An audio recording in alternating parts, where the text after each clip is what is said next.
العظم روحی و ارواح العالمین له الفدا واللعنة الدائمة على أعدائه مجمعين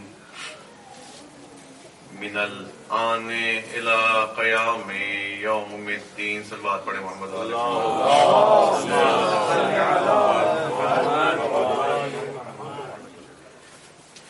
جس موضوع کو ہم نے پہلے دن سے لے کے چلے ہیں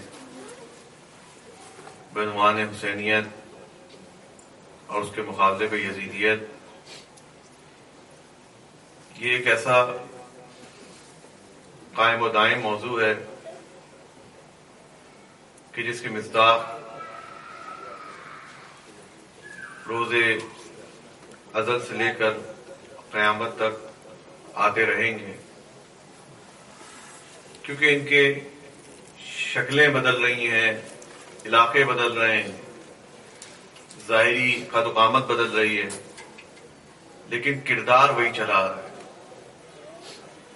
اور اس کے لیے ہم نے شیطان کے آغاز سے جو گفتگو شروع کی اور یہاں تک پہنچے،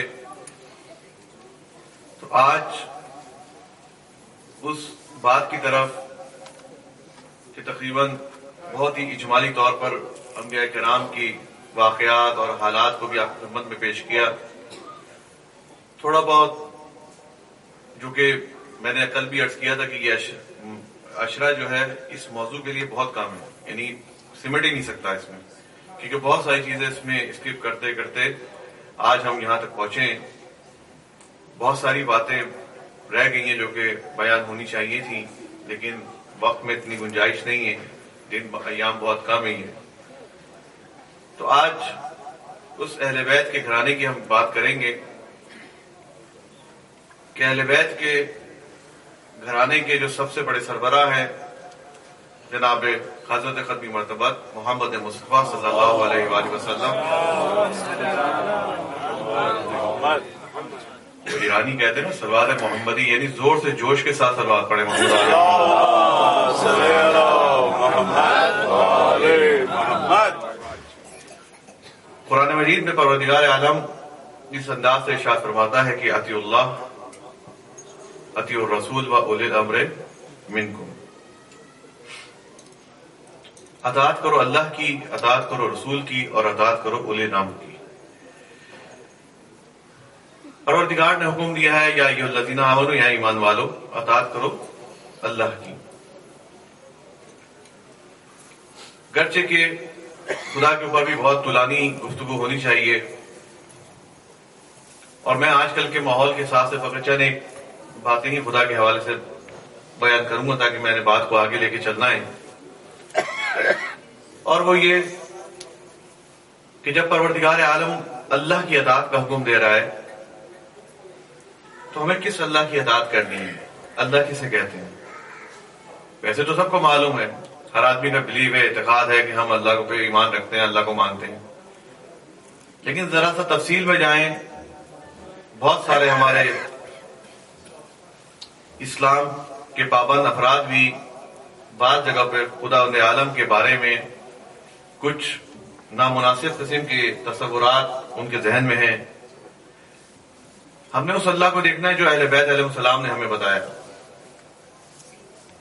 اس اللہ کی پرستش کرنی ہے کہ جس کا تعارف محمد آل محمد کی احادیث کے ذریعے ہم تک پہنچا ہے.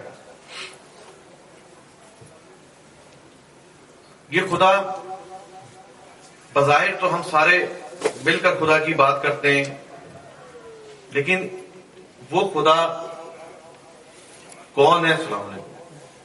کہ جس کے لیے امیر المومنین یہ ارشاد فرماتے ہیں کہ خدا کو کسی نے نہیں پہچانا سوائے میرے اور پیغمبر کے. وہ کون سا خدا ہے؟ ہم تو خدا کی بات کرتے ہیں، ہم سب خدا کو مانتے ہیں. آپ کسی بچے سے پوچھیں بیٹے خدا پہ بلیو کرتا ہوں، کہے گا ہاں بالکل مانتا ہوں میں خدا پہ. لیکن امیر المومنین کہہ رہے ہیں کہ میں اور نبی کے علاوہ کسی نے اللہ کو نہیں پہچانا. تو نبی کے لیے بھی یہی کہتے ہیں کہ نبی کو سوائے اللہ کے اور میرے کسی نے نہیں پہچانا، اور مجھے بھی سوائے اللہ کے اور نبی کے کسی نے نہیں پہچانا. لیکن کیونکہ یہاں پہ موضوع ہمارا پروردگار عالم ہے، میں فقط ایک تھوڑا سا تاریخی ایک ٹچ دے دوں اس کا، کہ جب پیغمبر حضرت ختمی مرتبت صلی اللہ علیہ وآلہ وسلم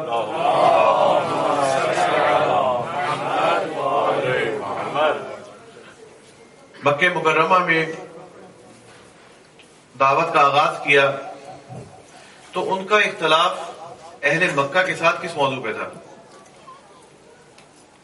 کیونکہ پروردگار عالم کے مختلف پہچاننے کے پرستش کے پہلو ہیں. ایک ہے مرحلہ خالقیت، یعنی پروردگار عالم نے سب کو پیدا کیا ہے،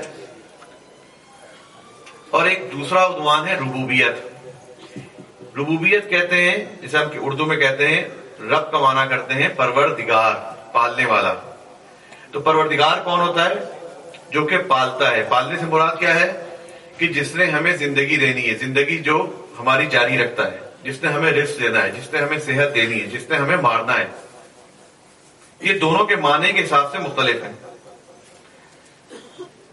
ایسا نہیں تھا کہ وہ اہل مکہ جسے آج ہم مشرکین کہتے ہیں کہ وہ خدا کی خالقیت کے منکر تھے. خدا کی خالقیت کے منکر نہیں تھے. ان کا اعتقاد تھا اس بات پر کہ ہر چیز کا خالق کرنے والا اللہ ہے. اس پہ پیغمبر کا ان کے ساتھ کوئی اختلاف نہیں تھا. اختلافی بات کہاں سے شروع ہوتی تھی؟ ربوبیت کے مرحلے سے. کیونکہ اسلام کیا کہتا ہے کہ جس نے پیدا کیا ہے وہی پالے گا بھی. جو خالق ہے وہی رب ہے، دونوں میں کوئی فرق نہیں ہے. جو پیدا کرتا ہے وہی مارے گا بھی، دینے والا بھی وہی ہے، لینے والا بھی وہی ہے. تمام اختیارات پروردگار عالم کے پاس ہیں. جس نے ہمیں پیدا کیا ہے، جو ہمارا کریٹر ہے، جو ہمارا خالق ہے، وہی پروردگار ہے. لیکن وہاں کے جن کو آج ہم مشرک کہتے ہیں، اپنی کتابوں جن کو مشرک کے نام سے یاد کرتے ہیں، ان کا عقیدہ کیا تھا؟ کہ خالق اور ہے اور رب کوئی اور ہے. خالق کوئی اور ہے، رب کوئی اور ہے. کیا مطلب ہوا؟ یعنی اللہ نے پیدا کر کے ہمیں خلق کر کے چھوڑ دیا ہے. اب اگر مجھے پیسہ چاہیے تو فلاں بت کے پاس جاؤ، زندگی چاہیے تو کسی کے اور کے پاس جاؤ، اولاد چاہیے تو کسی اور بت کے پاس جاؤ. مختلف بت بنا رکھے تھے اپنے. پروردگار کی طرف سے جب پیغمبر آئے تو انہوں نے ان بتوں کا مقابلہ کیا ہے. خالقیت کے عنوان پر یا خالقیت کے نام پر کوئی ان مشرکین کے ساتھ اختلاف نہیں تھا. تو یہ نقطہ اختلاف تھا اسلام کا اور وہاں کے پرانے رہنے والوں کا. صلوات پڑھیں محمد علیہ محمد.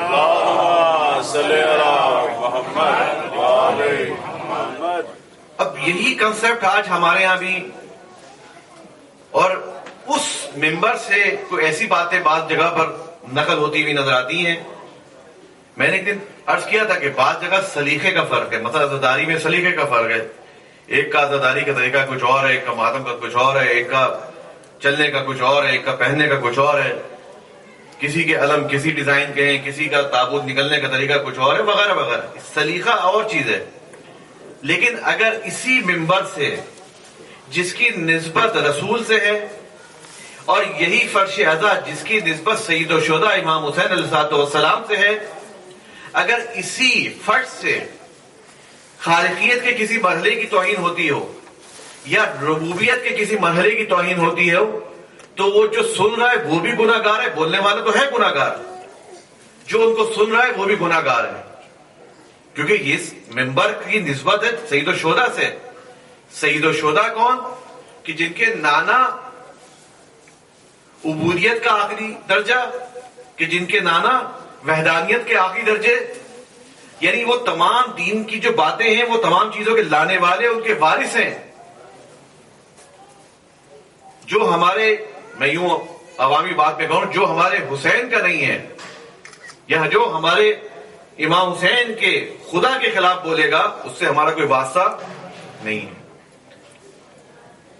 تو بعض جگہوں پر ہماری طرف سے نسبت دی جاتی ہے، بالخصوص میں پاکستان یہاں کی بات نہیں کر رہا، یہاں پہ بھی بعض جگہوں پہ کچھ ایسی باتیں ملتی ہیں، لیکن بالخصوص پاکستان میں کہ بعض جگہوں پہ ایسا ماحول ہے کہ وہاں پہ اس قسم کی باتیں ہوتی ہیں جو ممبر کے خلاف ہے. یعنی اس جو سنت ممبر ہے، جو ممبر کا مقصد ہے، اسی ممبر سے ممبر کے خلاف باتیں ہو رہی ہیں. اس ممبر سے سید الشہداء کے مقصد کے خلاف باتیں ہو رہی ہیں، اس منبر سے سید الشہداء کے خدا کے خلاف باتیں ہو رہی ہیں. یہ تمام چیزیں یہاں پہ قابل برداشت نہیں ہونا چاہیے. اور اس چیز میں یہ کہے کہ اگر ہم اپنی جان چھڑا کے لیے ہمارا کیا تعلق ہے، وہ تو بولنے والا بول کے چلا گیا، یا پڑھنے والا پڑھ کے چلا گیا، یا شاعر اپنی شعر میں کچھ کہہ گیا. جتنا وہ گناہ گار ہے اتنا ہی ہم نیچے سے بیٹھ کے داد دینے والے یا اس کو سننے والے یا اس کو اعتراض نہ کرنے والے بھی اتنے ہی گناہ گار ہیں. صلوات پڑھیں محمد آل محمد.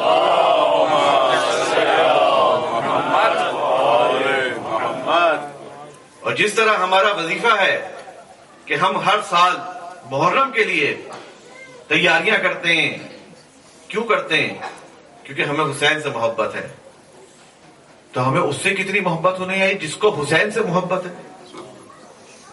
جس کو خود حسین سے محبت ہے اور حسین جس سے اتنی محبت کرتے ہیں وہ کتنا بڑا عظیم محبوب ہوگا. میں نے اس دن عرض کیا تھا کہ سید الشہداء کا نام یا کربلا کے کسی بھی کردار کا نام اگر آتا ہے کسی محفل میں ہماری آنکھوں میں نہ ہو جاتی ہیں. کیوں؟ کیونکہ ہمیں ان سے محبت ہے. ہم نے بچپن سے اپنی گھٹی میں انہی کا نام سنا ہے. اب اگر حسین نے جس میں کا نام گھٹی میں اپنی سنا ہو اس کے خلاف کوئی بات کرے، اگر ہم حسینی ہیں، حسینیت کے پرچار کرتے ہیں، جدیدیت کے خلاف ہم اسٹینڈ لیتے ہیں، کھڑے ہوتے ہیں، تو پھر ہمارا بھی فرض ہے کہ جہاں جہاں میرے حسین کے خدا کی توہین ہو رہی ہو وہاں آپ کھڑے ہو کے اس کو روکیں، اس فتنے کو. صلوات پڑھیں محمد علیہ.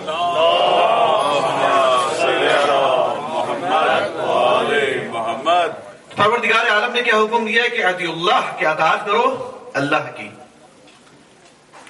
یہ اللہ ہے ہمارا، اس اللہ کی اطاعت کا حکم دیا گیا. پھر پروردگار عالم فرماتا ہے کہ اطاعت کرو رسول کی، اطیع اللہ و اطیع الرسول. اگرچہ کہ رسول تو معین ہے لیکن بعض لوگوں نے جو ہے وہ بیچ میں کچھ تقریباً ابھی تک جو بعض لوگوں نے کتابوں میں جمع کیا ہے کہ 160-70 کے قریب، اس دن بھی میں نے آپ کو سنایا تھا وہ علی سینا کا واقعہ، اور اس قسم کے بڑے ایسے تاریخ میں واقعات ملتے ہیں کہ لوگوں نے کلیم کیا کہ جی ہم بھی رسول ہیں. جب انہوں نے دیکھا کہ ایک یتیم بچہ ہے، اس کا کوئی بیک گراؤنڈ اس طرح سے نہیں ہے، کوئی معاشی کوئی حیثیت نہیں ہے، اس نے ایک دعویٰ کیا، اس کی رسالت چمک گئی. استغفر اللہ، یعنی آج کی زبان میں تو چلو ہم بھی ایک شوشہ چھوڑ دیتے ہیں رسالت کا، ممکن ہے کہ 2-4 مرید ہمارے بھی بن جائیں. تو اسی رسالت باب کے زمانے میں بعض لوگوں نے رسالت کا دعویٰ کیا. اس زمانے سے یہ آغاز ہے. تو یہ اگر آج ہمیں کوئی اگر کسی گلی کوچے میں کوئی رسول نظر آ جائے، مولانا بیٹھے ہیں وہاں پہ، بلکہ ان کے شہر میں جہاں یہ ہوا کرتے تھے وہاں پہ کوئی ایک صاحب آئے تو انہوں نے ملے بڑے خلوص سے، بیٹھ کا آپ کا نام کیا ہے؟ کہنے لگے میں امام زمانہ ہوں. پہلے تو میں چوک کیا، میں نے کہا شاید یہ مجھے سننے میں کوئی غلطی ہوئی ہے، شاید شب عاشور کی رات تھی وہ، اور اب پتہ نہیں وہ کس حال میں ہوں گے، مولانا جانتے ہوں گے، ریاض بھائی بیٹھے یہ بھی جانتے ہوں گے. تو مجھے یقین نہ آیا کہ شاید میرے سننے میں یقیناً غلطی ہوئی کہ آدمی بڑا دیکھنے میں گیٹ اپ وغیرہ بڑا صاف ستھرا سب کچھ. میں نے دوبارہ پوچھا آپ کا اسم گرامی کیا ہے؟ کہ میں صاحب رسم. اب مجھ سے جو ہے وہ قابل برداشت نہیں رہا، شب عاشور کی بات ہے.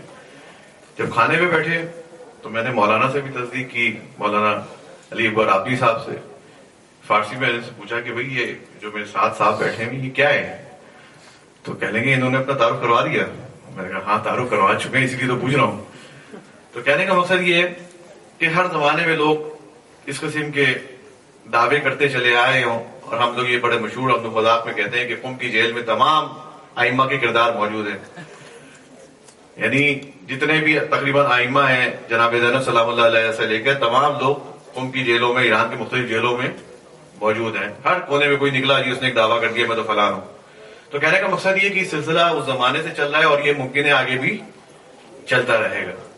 لیکن ہمارے پاس کچھ ایسی مستند چیزیں ہیں، نشانیاں ہوتی ہیں کہ جس کے تصدیق ہم آرام سے تصدیق کر لیتے ہیں کہ بھائی کون کیا ہے. بہرحال اس موضوع کی طرف نہیں جائیں گے. پیغمبر کے زمانے میں کچھ لوگوں نے دعویٰ کیا کہ جی ہم بھی نبی ہیں. لوگ جمع ہو گئے، ہاں بھائی بتاؤ یہ جو نبی آیا اس کے پاس تو معجزہ ہے، یہ معجزے دکھاتا ہے، تمہارے پاس کیا معجزہ ہے؟ کہنے لگے بتاؤ کیا کرنا ہے.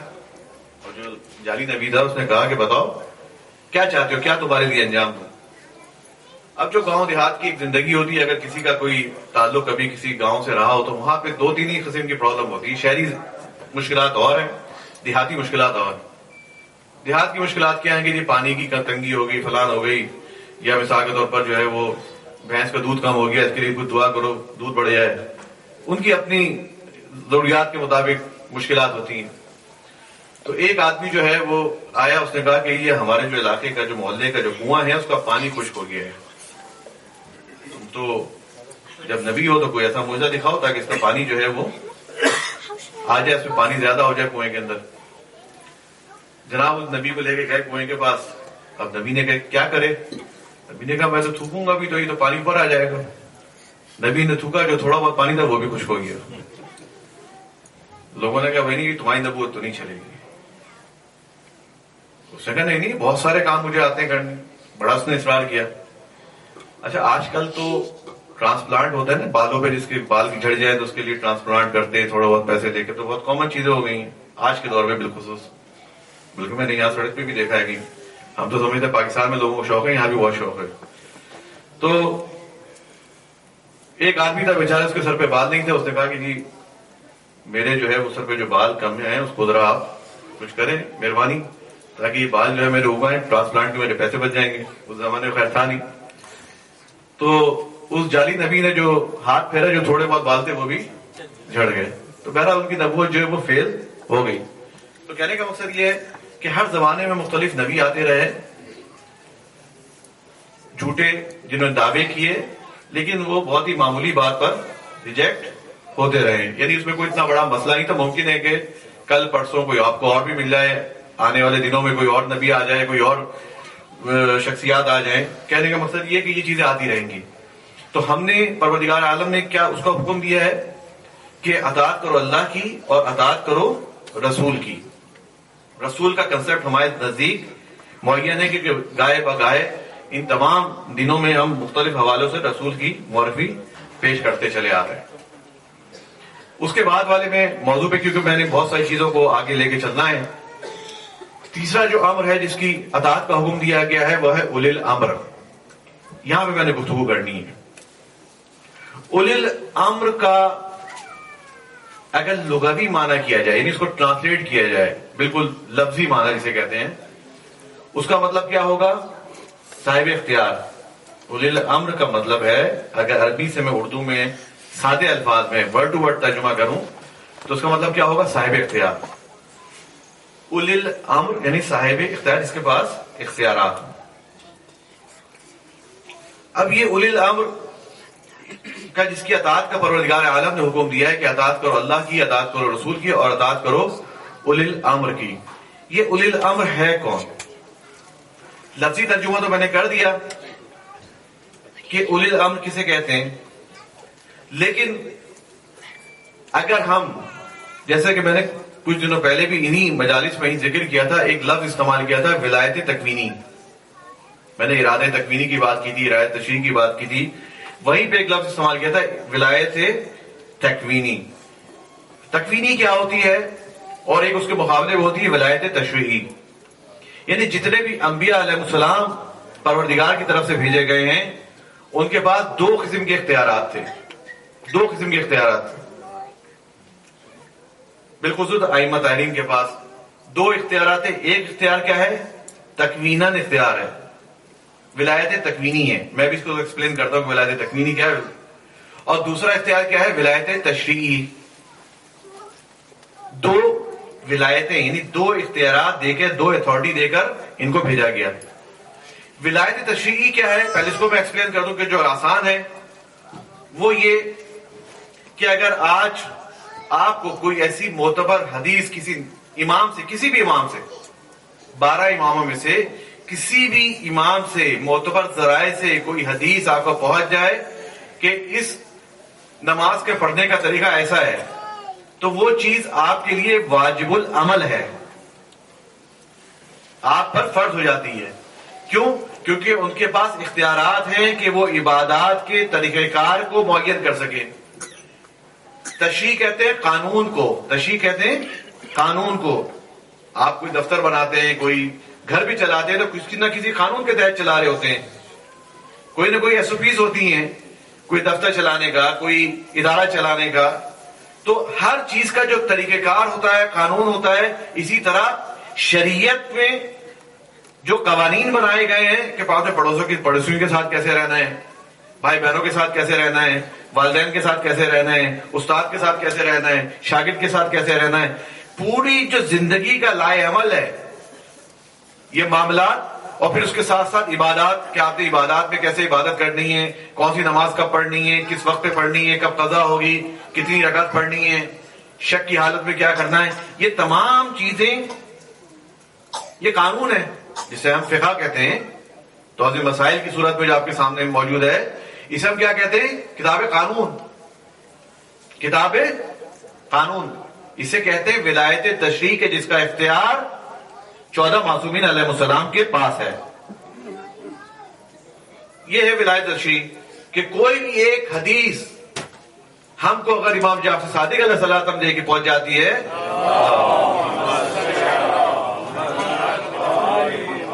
تو وہ مسئلہ ہم پر واجب العمل ہو جاتا ہے. اسے ولایت تشریح کہتے ہیں. لیکن اس کے مقابلے پہ ایک اور ولایت بھی جو ائمہ طاہرین کے پاس ہے، انبیاء کرام کے پاس تھی، وہ کیا ہے؟ ولایت تکوینی. ولایت تکوینی کیا ہے؟ کہ آپ نے سنا کہ کسی مردے کو مولانا زندہ کر دیا. ہمیں بڑا تعجب ہوتا ہے، کہتے ہیں یہ سپرفیشل باتیں بعض وقت جو ہے وہ جب آدمی کو بیک گراؤنڈ نہ پتا ہو تو لگتا ہے کہ کوئی ایسی باتیں کر رہے ہیں کہ جس کا کوئی وجود نہیں ہے. دنیا نے کسی نے بھی اس پیغمبر کے اس واقعے کا انکار نہیں کیا کہ انہوں نے چاند کے 2 ٹکڑے کر دیے یا چاند کو 2 حصوں میں تقسیم کر دیا.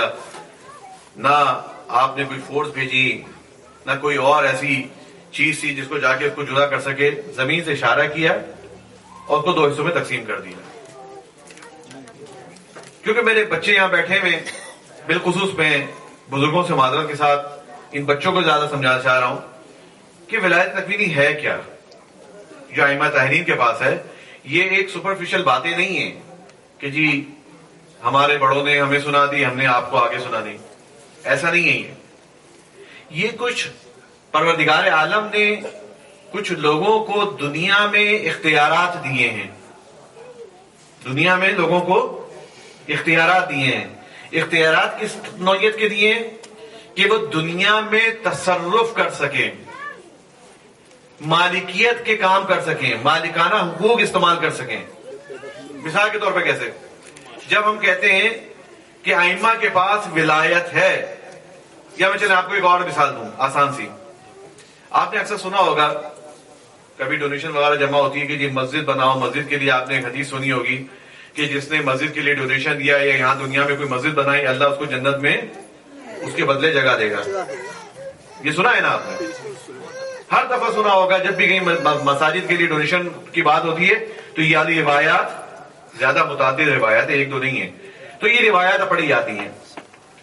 اس کا مطلب کیا ہے کہ اللہ وہاں پر آپ کو ایک پلاٹ الاٹ کر دے گا. آپ نے یہاں ایک مسجد بنائی، اللہ نے وہاں پہ آپ کو جنت میں ایک پلاٹ دے دیا. اس کا کیا مطلب ہے؟ یا آپ کو ایک گھر دے دیا.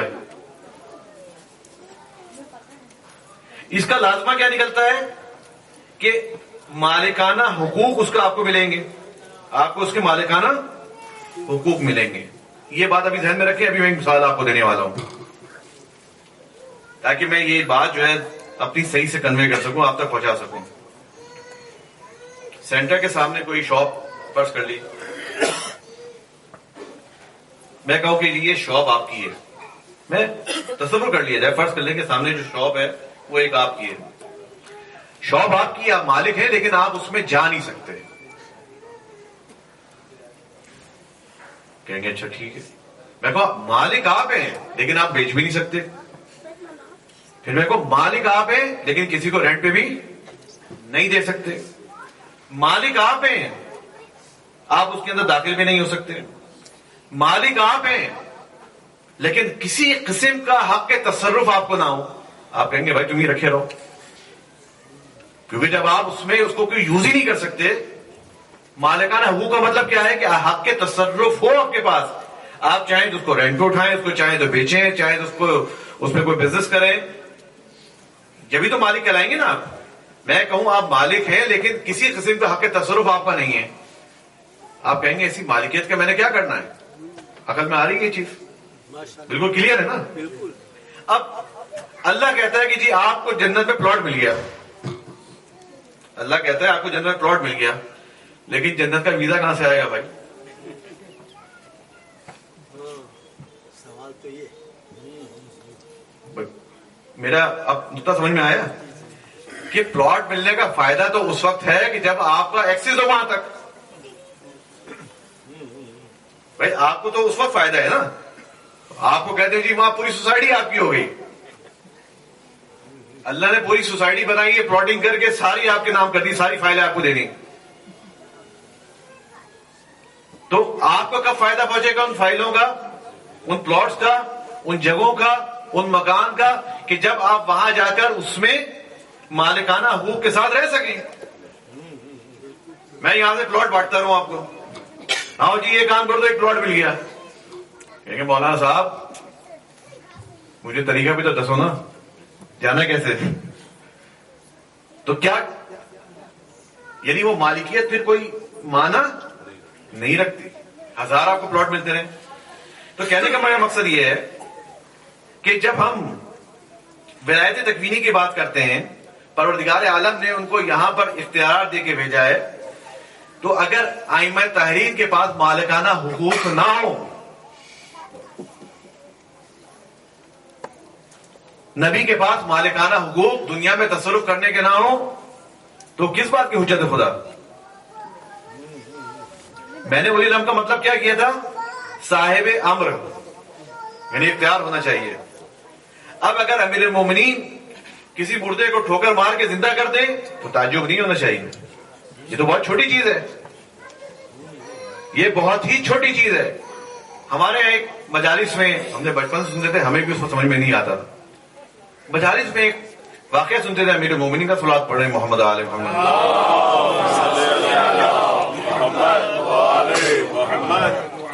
کہ لوگوں کا بھی کام ہے. جیسے ہم ایک ہوتا ہے کہ جی کہیں پہ کوئی آدمی مل جائے تو اس سے کوئی نہ کوئی سوال ایسا کریں گے، ٹیسٹ کرنے کے لیے سوال کیے جاتے ہیں. بہت سارے لوگ سوال علم حاصل کرنے کے لیے نہیں کر رہے ہوتے، کہ سندھ میں آنا جانا بہت زیادہ ہے تو وہاں پہ 2-3 چیزیں ضرور ٹیسٹ کرتے ہیں. پہلے آ کے پوچھیں گے جی اچھا یہ بتاؤ سید کی شادی کا مسئلہ کیا ہے، تاکہ مولوی کو یہیں پھنسا لو. اب مولوی نے کچھ بھی کہہ دیا تو وہاں پہ مسئلہ اس کا کام خراب ہو گیا، آگے جتنی بھی اس نے باتیں کرنی ہے وہ سب ضائع ہو گئی. تو ٹیسٹ کرنے کے لیے کچھ ایسے ٹیسٹر رکھے ہوئے لوگوں نے، عوام نے، کہ وہ ٹیسٹ کرنے کے لیے سوالات کرتے ہیں تاکہ مولوی کو گھیر کے اس کا کام جو ہے وہ شروع میں ہی ختم کر دیا جائے تاکہ وہ آگے نہ بڑھے. اسی طرح سے ہر جگہ پہ اس قسم کے لوگ ہر معاشرے میں رہیں.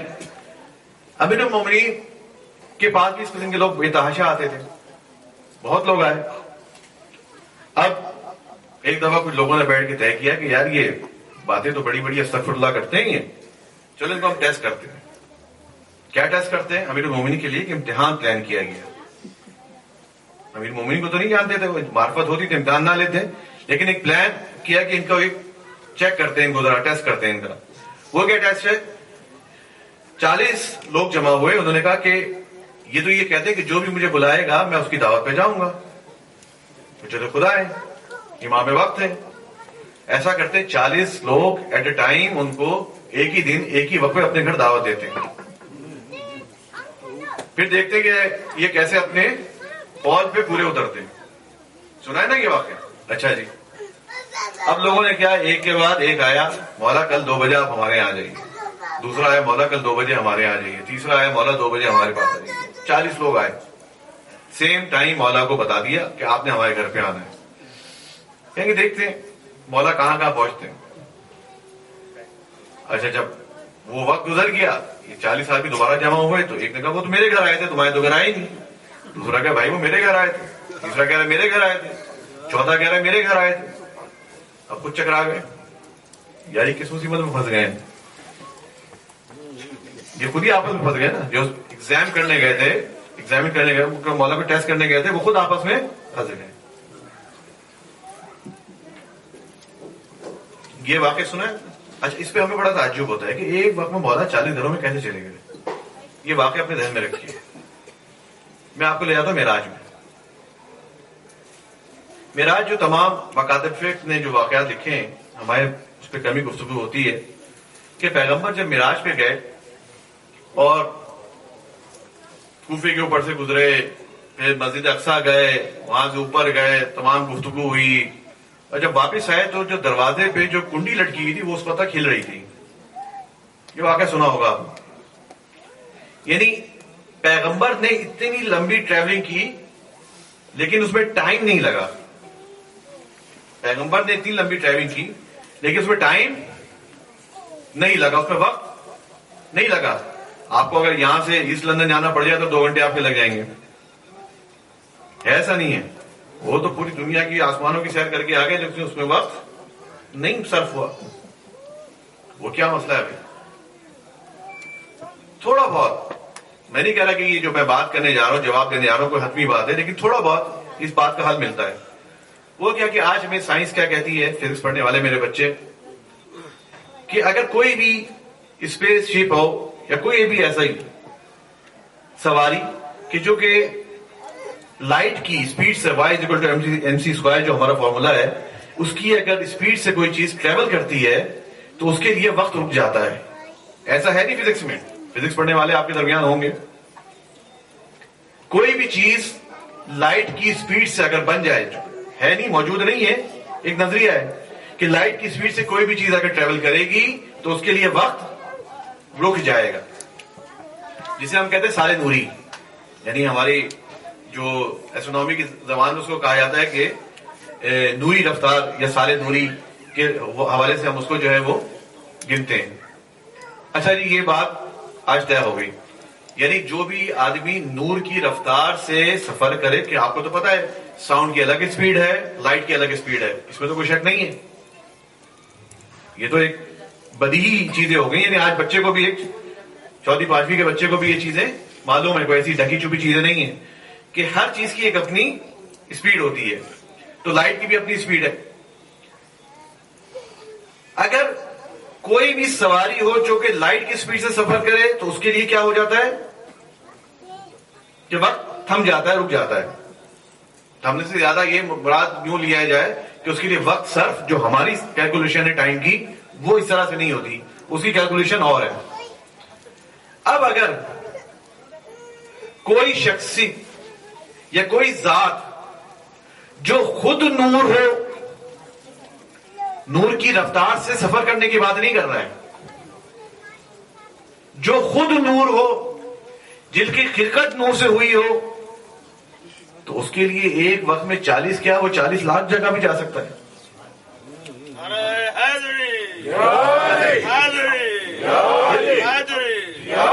یہ بہت ہی سمپل سی چیز ہے, بہت ہی سادہ الفاظ میں. البتہ نور کی جو ڈیفینیشن ہمارے ہیں کہ وہ نور جو ہم نے دیکھا ہے ٹیوب لائٹ کا, بلب کا, سورج کا, چاند کا, ستاروں کا نور, یہ نور یہ نہیں ہے. جس طرح سے ہماری خلقت مٹی سے ہوئی ہے, لیکن ہماری کون سی مٹی ہے, ہم کون سی مٹی سے بنے ہیں؟ وہ کہتے ہیں کہ بہت ڈھیٹ مٹی سے بنا ہے. ہم کون سی مٹی سے بنے ہیں؟ ملتانی مٹی سے بنے ہیں, کس مٹی سے بنے ہم؟ لیکن ہمیں اس مٹی کی نوعیت معلوم نہیں ہے. کہ ہمیں تو کہا جاتا ہے کہ ہم مٹی سے بنے, لیکن اس کے باوجود ہمیں مٹی کی نوعیت معلوم نہیں کہ ہم کون سی مٹی سے بنے, کس علاقے سے ہمیں مٹی لائی گئی تھی. لیکن اسی طرح سے جب ہم ان کی خلقت کے لیے بات کرتے ہیں کہ ہم نور سے بنے ہیں, تو اس نور کی کیفیت مجھے اور آپ کو معلوم نہیں ہے, کیونکہ ہمارا علم ہی اتنا نہیں ہے. ماں سوائے کہ کوئی امام معصوم اس کو بیٹھ کے ہمارے لیے ایکسپلین کریں, اور شاید ہمیں سمجھ میں آ جائے, یا ہو سکتا ہے ان کی بات سمجھ میں بھی نہ آئے. لیکن کہنے کا مقصد یہ کہ اس کی نوعیت نور کی ہمیں معلوم نہیں ہے. تو جو شخصیات, جو اختیارات ان کے پاس ہیں, اب اس کے اگر بعد آپ کو کہیں مولا علی علیہ الصلوۃ والسلام آپ کو یہ ممبر پر یہ کہتے ہوئے نظر آ جائیں کہ مجھے زمین سے زیادہ آسمانوں کے راستے پتہ ہے, تو آپ کو تعجب نہیں ہونا چاہیے.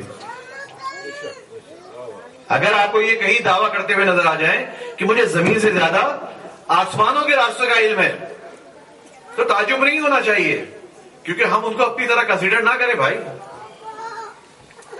ہم ان کو اپنی طرح تصور نہ کریں. سلوات پڑھیں محمد علیہ.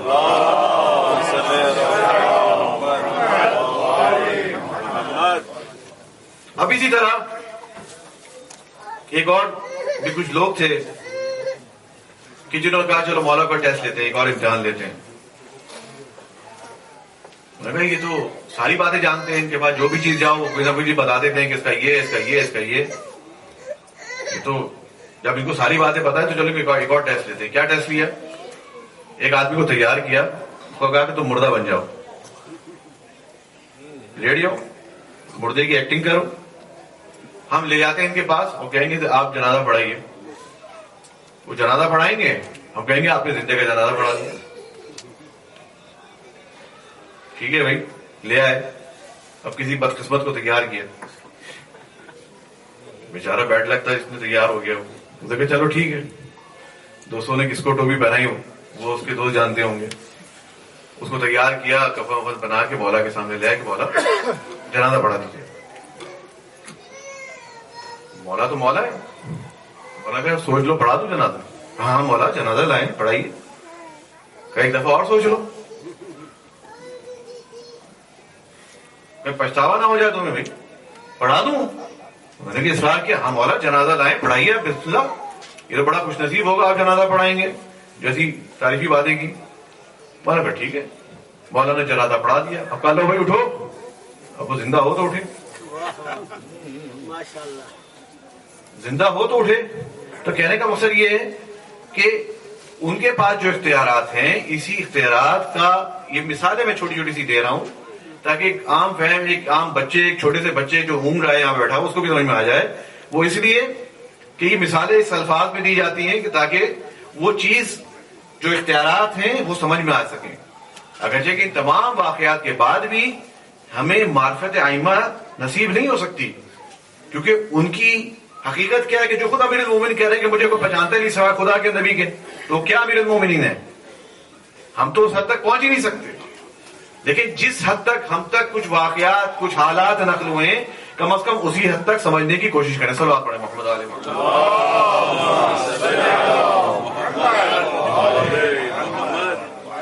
اب اسی چیز کا نام ہے کہ اطاعت کرو اللہ کی، اطاعت کرو رسول کی، اور اطاعت کرو اولی الامر کی. یہ ہے ائمہ طاہرین. ان ائمہ طاہرین کی اطاعت کرنی ہے. جب ائمہ طاہرین کی اطاعت کا ہمیں اس انداز سے حکم دیا گیا ہے تو پھر دنیا والوں کو یہ سمجھنا چاہیے کہ پروردگار عالم نے جس اللہ کی اطاعت کا حکم دیا ہے وہ اللہ قادر مطلق ہے. جس رسول کی اطاعت کا حکم دیا ہے وہ رسول بھی معین ہے، اس کے بعد تمام اختیارات ہیں، تمام کمالات ہیں، تمام چیزیں اس کے بعد موجود ہیں. تو جب اس کا جانشین چنا جا رہا ہے تو اسی صفات سے میچ کرو، کیونکہ اسی صفات سے میچ کرو، کیونکہ وہی اطاعت کا حکم جو رسول کے لیے ہے وہی اطاعت کا حکم اولی الامر کے لیے بھی ہے. جو اطاعت کا حکم رسول کے لیے آیا ہے عیناً وہی الفاظ، دوبارہ واو ارتھ نہیں آیا، آیت کی بات کر رہا ہوں. اطیعوا الرسول و اولی الامر منکم، یعنی ایک ہی اطاعت ہے، جیسے رسول کی اطاعت ہے ویسے اولی الامر کی اطاعت بھی ہے.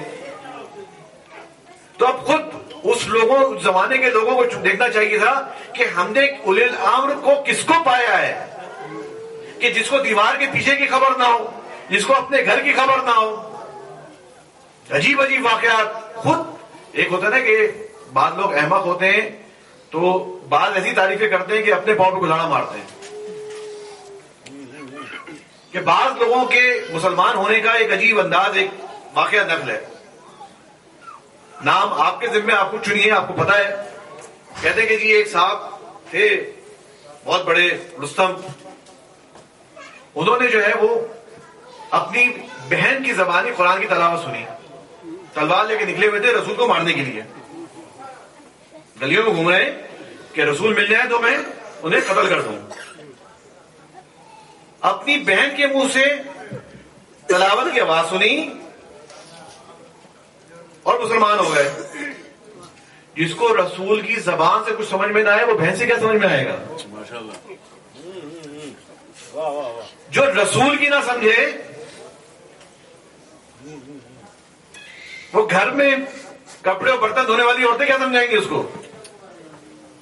یعنی جب فضائل لکھنے پہ آتے ہیں تو خود ہی اپنے ہاتھ سے، اب جیسے مولا کے لیے لکھتے ہیں کہ بچپنے میں بچوں میں سب سے پہلے مسلمان ہوئے. مسلمان وہ ہوتا ہے جو پہلے کافر ہو.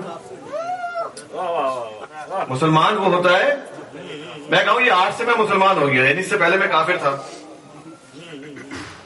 یعنی پہلے میرا کفر ثابت کرو تو پھر مجھے مسلمان ثابت کرو گے نا.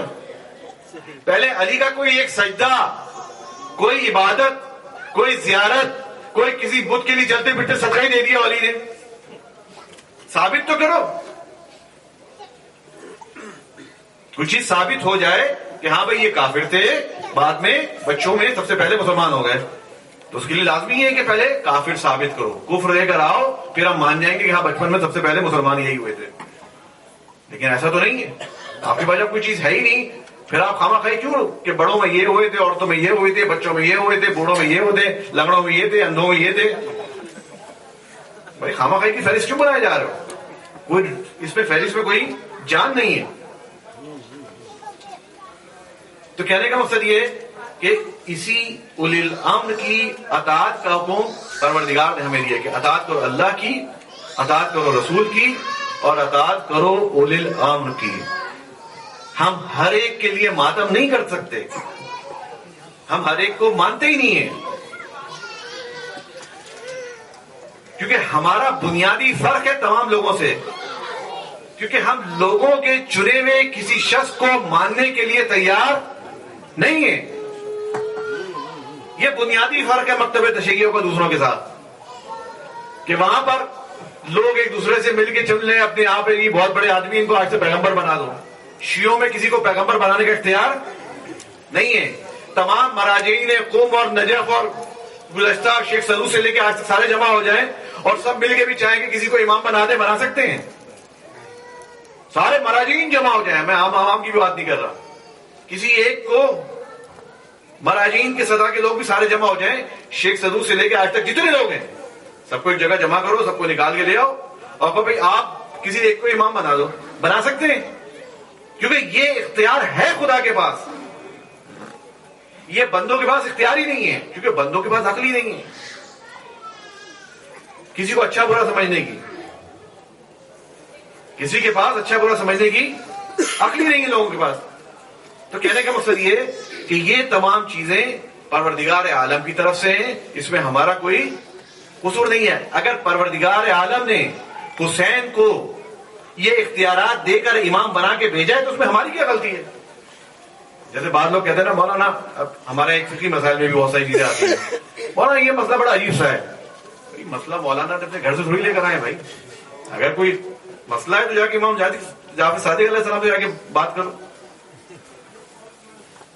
بعض وہ کہتے ہیں نا یہ مسئلہ کیوں ہے، یہ ہمیں سمجھ میں نہیں آ رہا. بھائی سمجھ میں آنا نہ آنا ہمارے خیال میں تھوڑی ہے، ہم تو ڈاکی ہیں جس کا کام ہے وہ جو اوپر سے حکم آیا وہ یہاں تک پہنچا دینا. ایک پوسٹ مین کا کیا کام ہوتا ہے؟ وہ خط میں تصرف تو نہیں کر سکتا نا، ہم تو ڈاکی ہیں سارے. جتنے مراجعین ہیں، علماء ہیں، طول مسائل لکھنے والے ہیں، یا مسجدوں میں آپ کو مسائل بتانے والے ہیں، ان کی حیثیت کیا ہے؟ فقط واسطہ ہیں. باقی کیا حکم کیسے کرنا ہے ان تمام چیزوں کا اختیار کس کے پاس ہے؟ امام معصوم کے پاس ہے.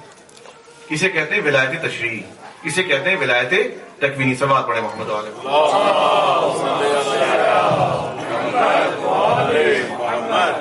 اور اسی چیز کا نام حسینیت ہے. یہ تمام دین خلاصہ ہوتا ہے اسی حسینیت کے درمیان. کسی امام کو امام معصوم ماننا حسینیت ہے، امام معصوم کے دشمن سے برات کرنا یہی حسینیت ہے. یہ ہمارے دین کا حصہ ہے، ہمارے لیے اور کوئی کرائٹیریا نہیں ہے. تمام کرائٹیریا ہمارے بالکل معین و مشخص ہے. یہ ائمہ طاہرین ہیں، جو یہ ہیں اور جو ان کے ساتھ ہیں وہ سلاخوں پہ، جن کا اس سے واسطہ نہیں ان کا ہم سے واسطہ نہیں، بس. باقی اس سے آگے ہمیں اجازت نہیں ہے کہ ہم کوئی اور زبان استعمال کریں، ہمارا واسطہ ہی نہیں ہے. یہی ہے برات، یہی ہے تبرزہ. سلوات پڑھے محمد علیہ محمد.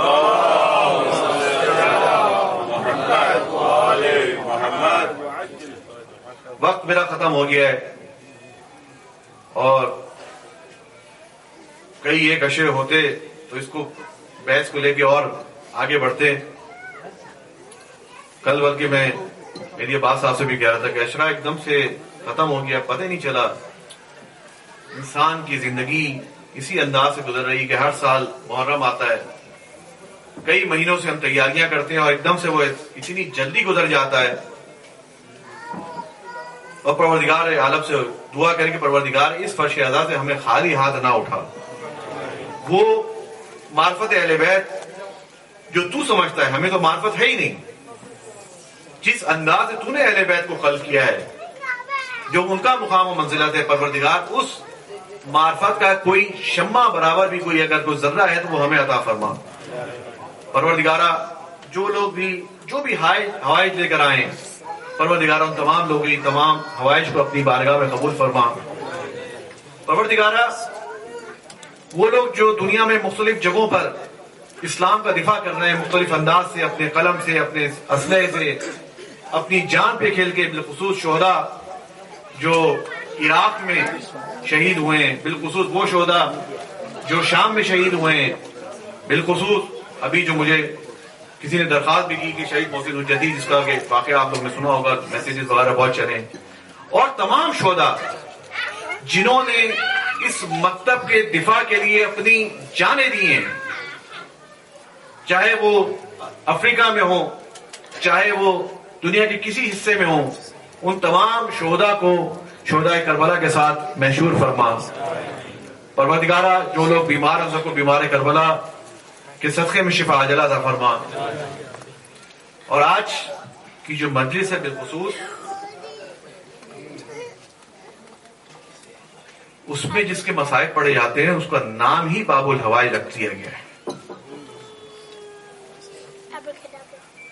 یعنی وہ دروازہ ہے کہ جہاں سے کوئی خالی ہاتھ نہیں آتا، جہاں سے کوئی خالی ہاتھ نہیں آتا. ایک عجیب تسبیح ہے جو معصومین سے نقل ہوئی ہے. ذکر کسی معصوم کے لیے اس نوعیت کا کوئی ذکر نہیں ملتا، لیکن کہتے ہیں کہ غازی عباس کے حرم میں اگر 133 دفعہ اس تسبیح کو پڑھا جائے، اس ذکر کو پڑھا جائے، تسبیح ختم نہیں ہوتی، اس کی حاجت پوری ہو جاتی ہے. وہ ذکر کیا ہے؟ عجیب ذکر ہے وہ بھی. یا کاشف الکرب عن وجہ الحسین، عشق شف کر بھی بحق عقیق الحسین علیہ الصلوۃ والسلام. اے حسین کے چہرے سے پریشانی دور کرنے والے. دیکھیں جناب غازی عباس کو کیا کہہ رہے ہیں؟ حسین کے چہرے سے پریشانی دور کرنے والے، حسین کے صدقے میں میری پریشانی کو دور فرما. یعنی غازی عباس کا مقام کیا ہے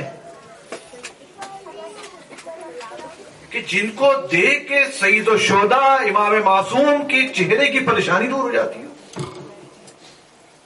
کیا شخصیت ہے یہ؟ جو لوگ زیارت پہ جا چکے ہیں، آج بھی آپ کسی طرف سے آپ کربلا میں وارد ہوں تو پہلے آپ کو غازی کا گنبد نظر آتا ہے. بغیر غازی کے گنبد کی زیارت کے آپ کہیں جا نہیں سکتے کربلا. جو لوگ گئے وہ دیکھیں، کسی بھی طرف سے آپ آئیں گے پہلے امام کا گنبد نظر نہیں آتا، پہلے غازی کا گنبد نظر آتا ہے. آؤ پہلے مجھ سے اجازت لو، کیونکہ تمہاری حفاظت کی ذمہ داری میری ہے. یہ غازی عباس ہوئے کہ جنہوں نے مدینے سے مکے اور مکے سے کربلا تک پورے قافلے کو چلایا انہوں نے. اور یہی ہمارے مولا امیر المومنین کی بھی وصیت تھی کہ جب 21 رمضان کی شب امیر المومنین اپنے خانوادے کو، اپنے بچوں کو بلا کے وصیت کر رہے تھے. امیر المومنین کے بعد جنہوں نے امامت کے فرائض انجام دینے، امام حسن مجتبیٰ ایک ایک بچے کو بلاتے رہے اور امام کے ہاتھ میں، امام حسن مجتبیٰ کے ہاتھ میں اس کا ہاتھ رکھا.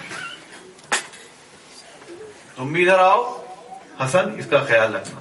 تم آؤ حسن، اس کا خیال رکھنا. اب سارے لوگ کھڑے دیکھ رہے ہیں. ایک کونے میں ام البنین بھی اپنے بچوں کو لیے کھڑی ہے اور اس انتظار میں ہے کہ شاید مولا عباس کو بلائیں اور عباس کا ہاتھ بھی حسن کے ہاتھ میں دیں. عباس کو مولا نے نہیں بلایا، مولا کی وصیت ختم ہو گئی. ام البنین سے رہا نہیں کیا، ام البنین سے رہا نہیں کیا. ام البنین نے کہا آقا کیا میرے بچوں سے کوئی غلطی ہو گئی جو میرے عباس کو کسی کے حوالے نہیں کیا؟ میرا عباس کس کے پاس رہے گا؟ مولا نے کہا حسن اب تمہارا کام ختم ہو گیا، حسین بیٹا میرے پاس آؤ۔ ایک طرف سے عباس کو بلایا، ایک طرف سے حسین کو بلایا، عباس کا ہاتھ لیا، حسین کے ہاتھ میں رکھا۔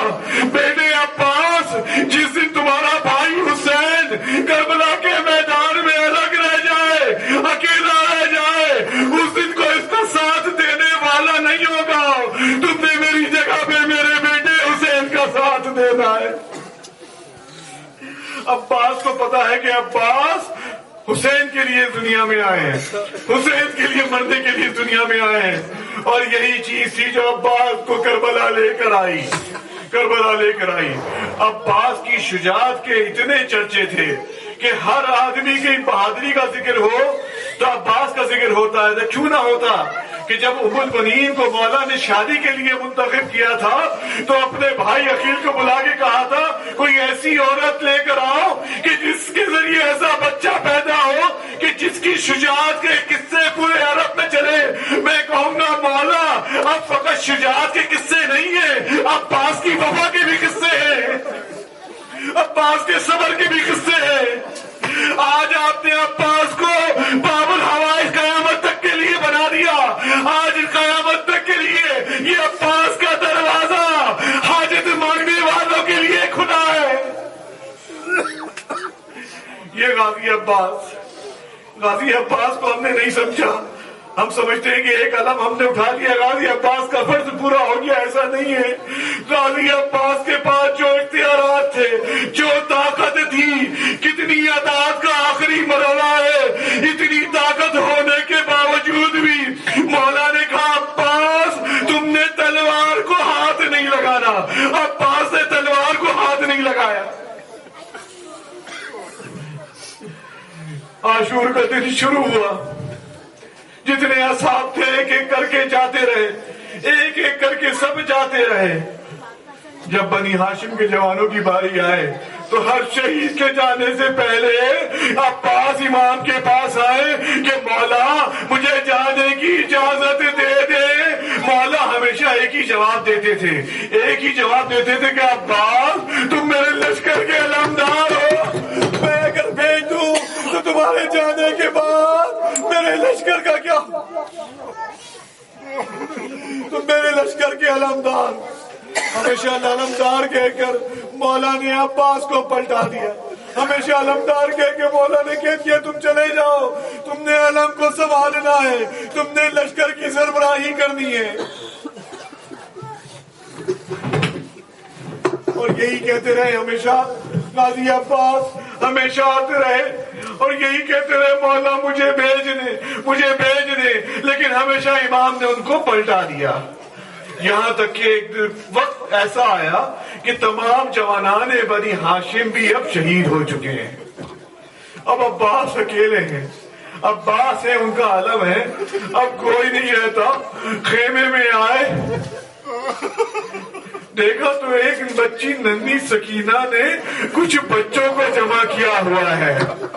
وہ بچے ننھی سکینہ سے کوئی درخواست کر رہے ہیں، اے سکینہ سنا ہے تمہارے چچا عباس بہت بہادر ہیں، یہ مشکیزہ لے اور اپنے چچا سے کہو کہ ہمارے لیے پانی لے آئے۔ جیسے ہی غازی نے سکینہ کو دیکھا، ان بچوں کو دیکھا، غازی کی امید بن گئی، غازی کی امید بن گئی۔ جناب سکینہ کو لے کر امام کے پاس آئے، جناب سکینہ کا واسطہ دیا، جناب امام حسین نے ایک نظر عباس پہ ڈالی، ایک نظر سکینہ پہ ڈالی۔ یقیناً سکینہ کو سمجھایا ہوگا سکینہ اپنے چچا کو بھیج تو رہی ہے لیکن سوچ لے بہت پچھتائے گی۔ یقیناً سکینہ کو سمجھایا ہوگا بہت پچھتائے گی سکینہ، تجھے نہ پانی ملے گا نہ چچا عباس ملیں گے۔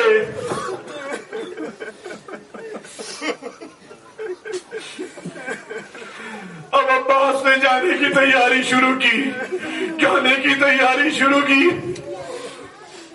تو امام نے کہا عباس عباس میری بہنوں کی تم سے بڑی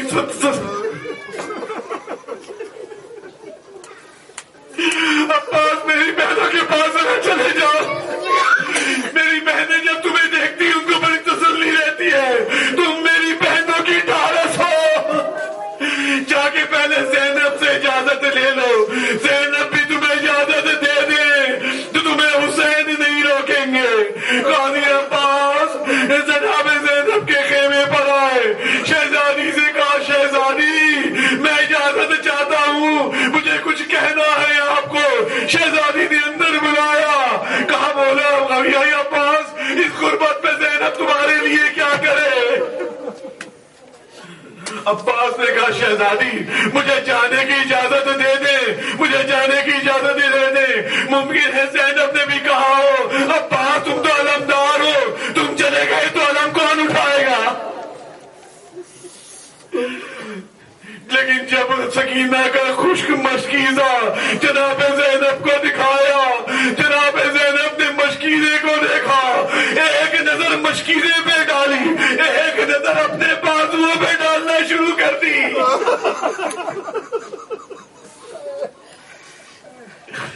جناب عباس نے پوچھا شہزادی میں جانے کی اجازت چاہتا ہوں, اپنے بازوؤں کی طرف کیا دیکھتی ہے. شہزادی نے پلٹ کے کہا آج مجھے بابا کی وصیت یاد آ گئی. میرے بازوؤں کو چوما کرتے تھے اور کہتے تھے اے زینب ایک دن میں نہ رہوں گا تیرے بازوؤں پہ رسی بندھے گی. میں سوچا کرتی تھی کہ جس کا عباس جیسا بھائی ہو کون اس کی بہن کے بازوؤں پہ رسی باندھ سکتا ہے. لیکن عباس آج مجھے یقین آ گیا اب وہ رسی بندھنے والی ہے, میری چادر چھننے والی ہے. اب میری چادر کے محافظ جانا چاہتے ہو تو میں روکوں گی نہیں. یہ بہنیں چاہتی ہیں, بہنیں جانتی ہیں کہ اپنے بھائیوں سے کتنی ڈھارس ہوتی ہے, بھائیوں میں کتنا مان ہوتا ہے. اور جہاں زینب جیسی بہن ہو اور عباس جیسا بھائی, زینب کے لیے کتنا سخت ہوگا یہ مرحلہ. جناب غازی عباس باہر تشریف لائے. امام نے اپنے ہاتھوں سے سوار کیا. امام نے اپنے ہاتھوں سے غازی عباس کو گھوڑے پر بٹھایا. غازی نے ترائی کا رخ کیا. لڑتے لڑتے ترائی پہ پہنچے, مشکیزے کو پر کیا. آپ کو کربلا کی زیارت نصیب ہو. وہ مقام بھی آج موجود ہے جہاں سے غازی نے اس پانی کو بھرا تھا. پانی کو بھر کر وہ جگہ بھی موجود ہے جب غازی نے خیمے کا رخ کیا اور ایک وار ہوا غازی کا دایا بازو قطع ہو گیا. مشکیزے کو الٹے ہاتھوں میں پکڑا. عباس کی ایک ہی کوشش ہے کہ میری سکینہ شرمندہ نہ ہو. بچوں کو لیے کھڑی ہے. ادھر سکینہ خیمے کے باہر علم دیکھ رہی ہے. کبھی علم ہلا جھکا تمہارا سنبھل گیا.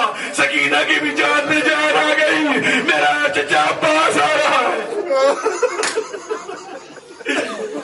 غازی آگے بڑھے. ایک وار ہوا بایاں بازو بھی قطع ہوا. ادھر سکینہ نے دیکھا علم نظر نہیں آ رہا. علم جھک گیا. سکینہ پریشان ہو گئی. کبھی بچوں کو دیکھتی ہے میرا چچا عباس. عباس نے پشکیزے کو منہ میں تھاما. وہ جگہ باب قبلہ پہ موجود ہے. غازی کے باب قبلہ پر حرم کے سامنے جہاں میرے عباس کے مشکیزے پر تیر بے بس ہوا اور اس تیر کا لگنا تھا مشکیزے پر. اس پانی کے ساتھ عباس کی امیدیں بھی بہ گئی. عباس سے دوبارہ ترائی کا رخ کیا. اب میں سکینہ کو منہ نہیں دکھا سکتا. سکینہ کو نہیں منہ دکھا سکتا. اب عباس گھوڑے سے نیچے آتے ہیں لیکن کسی ذاکر نے نقل کیا ہے کہ جناب عباس کو خواب میں دیکھا. اس مصائب سب کے پڑے لیکن میرے مصائب کا حق ادا نہیں کیا. اس ذاکر نے پوچھا مولا کیا حق ادا نہیں کیا؟ عباس نے کہا جب کوئی اونچائی سے گرتا ہے اس کے پاس سہارا لینے کو ہاتھ ہوتے ہیں، لیکن میں اس عالم میں گرا میرے بازو قطع ہو چکے تھے،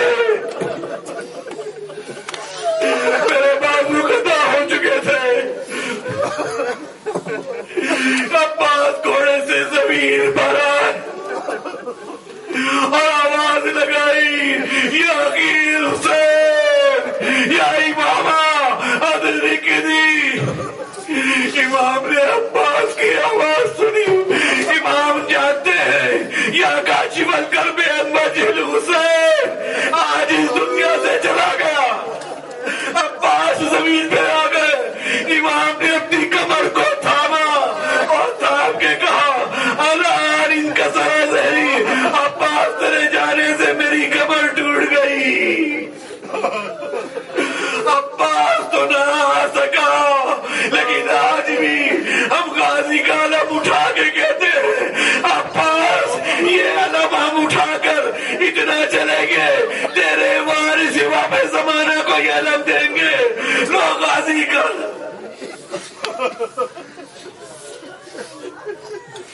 ماتم حسین